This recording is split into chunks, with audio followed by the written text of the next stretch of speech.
for joining today, wherever you are, state of lockdown or not. I join you from my attic. I'm Jaana Quaintance. I'm the Chief Sustainability Officer of Global Fashion Group. You may not be familiar with GFG. We are the parent company of The Iconic in Australia and a number of e-commerce retailers globally. Next slide, please. So we cover 17 markets from where we deliver to customers and have a footprint in 19 countries. We focus really on emerging markets, markets that have low internet penetration. And so, for example, our business Lamoda, which is based in or headquartered in Moscow and services Russia, Kazakhstan, Belarus and Ukraine. What also is, I guess, typical of our markets is a low awareness of sustainability, and certainly, I think in terms of peers and competitors, there's not a great deal of activity going on in our markets. So we see that as an opportunity to really drive the agenda for sustainability in emerging markets, and we're particularly focused on fashion and lifestyle product. We really see the opportunity to empower consumers within those markets to choose an alternative product. Next slide, please. Our overall vision for sustainability is to be people and planet positive worldwide, and really that has two tenets, which are transforming our operations and influencing the fashion ecosystem in our markets. So in an operations perspective, obviously climate is a huge aspect of that, but secondly, also we're focused on aspects like waste, packaging, etc. And then influencing the fashion ecosystem in our markets is all about our supply chain. And I mentioned empowering consumers to choose alternative products, which means that we need to work with our portfolio of brand partners globally to drive supply and demand for more sustainable alternatives. Next slide, please. And then, so speaking specifically about climate action, which obviously encompasses both, our operational impact and that within our supply chain. We've really been accelerating this agenda in the last 18 months, particularly. And the first piece of work was really around analysing our carbon footprint. We've done that twice for our 19 countries of operation in the past 12 months, so doing the 2019 and the 2020 footprints, which is actually really hard work, but required a lot of engagement from across the business, and obviously thousands and thousands of data points from both our supply chain and our operational aspects. However, incredibly worthwhile in terms of understanding and bringing our business along on the journey in terms of climate action and understanding our impact. We have then, once we have had confidence in that data, we have announced we've gone down the road of offsetting, and we've offset our operations and our outbound deliveries footprint, and we announced that back in June, and I'll talk with Leah about that in a bit more detail shortly. We at the same time were able to achieve a 100% green energy sourcing announcement because we purchased renewable energy certificates for the electricity used by our fulfillment centres in 2020. And all of this has been a part of formulating our plan for science-based targets, and back in June we announced our commitment to set the science-based targets, and we currently are working on the initiative modelling. So really building confidence internally within our business that we can in fact meet that science-based target, and really breaking that target down into more concrete and specific initiatives for the teams, and helping them understand the carbon return of those, so that when we announce that SBT externally, everybody is really on board with essentially the blueprint to get there. So that work is in train at the moment. So yes, that's all from my slides. Well, thank you very much for the intro, Jaana. I think that was really interesting. And now I have a few more questions for you about your sustainability journey and about your experience so far. So you recently made an announcement about going carbon neutral at 100% renewable energy. Could you tell us about that? Like, what was the particular driver for you to take this kind of step now? Yeah, so as I mentioned, it was carbon neutrality for our own operations and our outbound deliveries. So I think important to sort of reference that scope, and then 100% green energy sourcing for our fulfillment centres. And the SBT's announcement came out at the same time. And so they're really a culmination of, 18 months of work. We wrote into the sustainability strategy that we're working on at the moment, which we wrote in 2019. We baked in then that we would offset our operations footprint as a part of a portfolio of action. And I guess the timing was really driven now that we were confident about the footprint. We're confident around, the areas of focus that we needed to embark on from a mitigation perspective to be really credible in our announcement. I don't think that it's effective to when offsetting.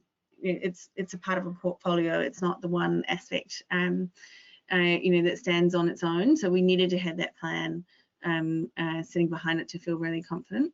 But it's actually worked out really well, that timing, because I think internally it functions like a carbon tax. So people now get it. We've done all of that measurement, and now we're like, okay, so this is what it costs. And then from an investor perspective, who frankly is, we get the most questions about carbon and climate change mitigation from investors. So that's been really positive, to have that dialogue with them on that topic as well.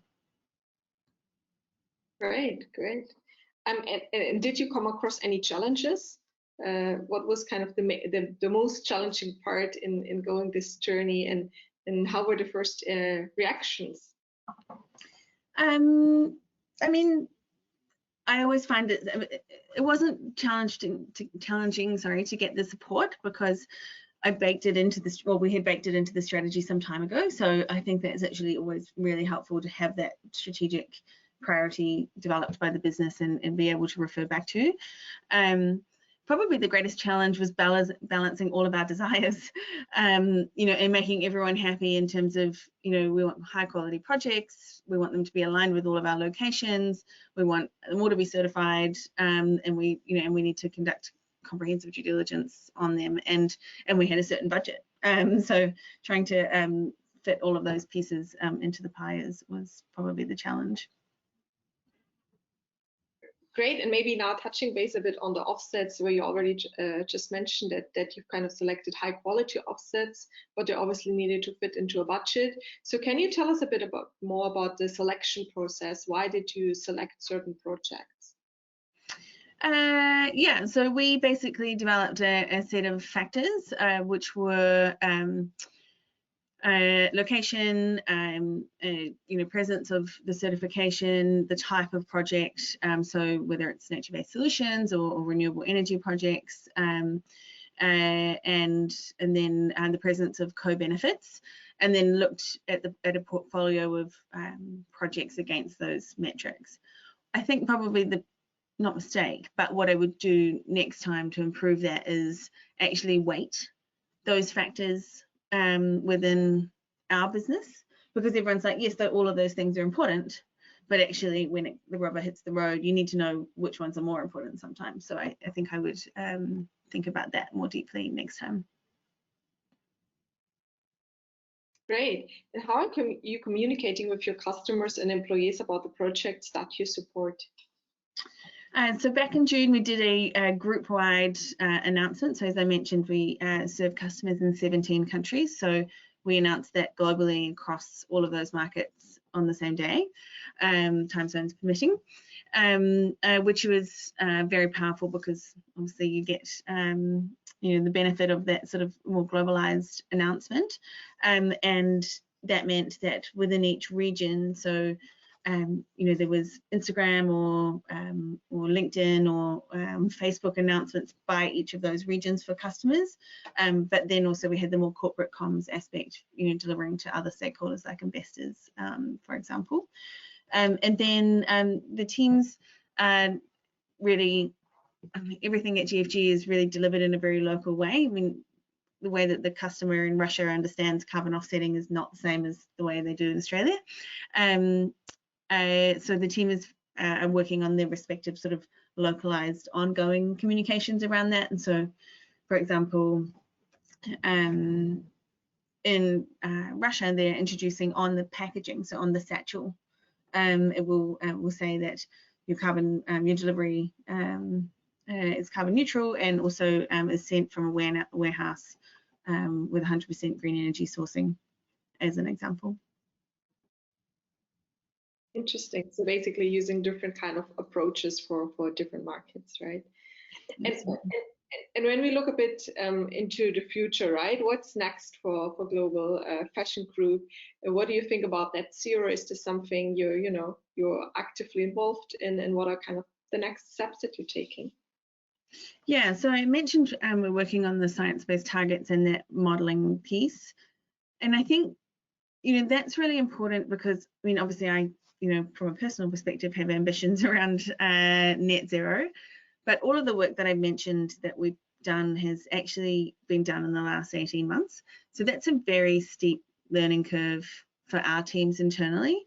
So I don't think, whilst that might be something I want to go or do straight away, I don't actually think that we're ready internally to do that. And I think that actually I could shoot myself in the veritable foot if we kind of go too fast on that, because people actually do need to feel comfortable that it's possible. And I respect those companies that have come out more recently and said, we don't know how we're going to get there, but we have to start going, and I totally get that.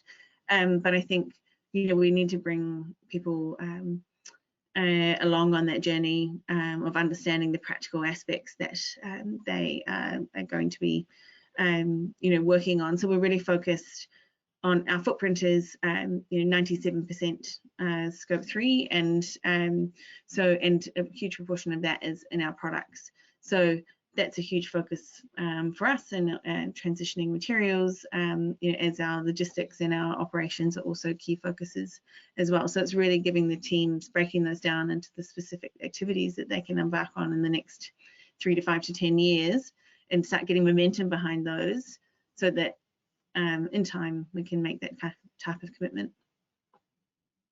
Great, thank you very much. Yeah, I think that's been really insightful, and I hope it's been really helpful also for the companies that kind of starting their journey to see what other companies and market leaders are obviously doing.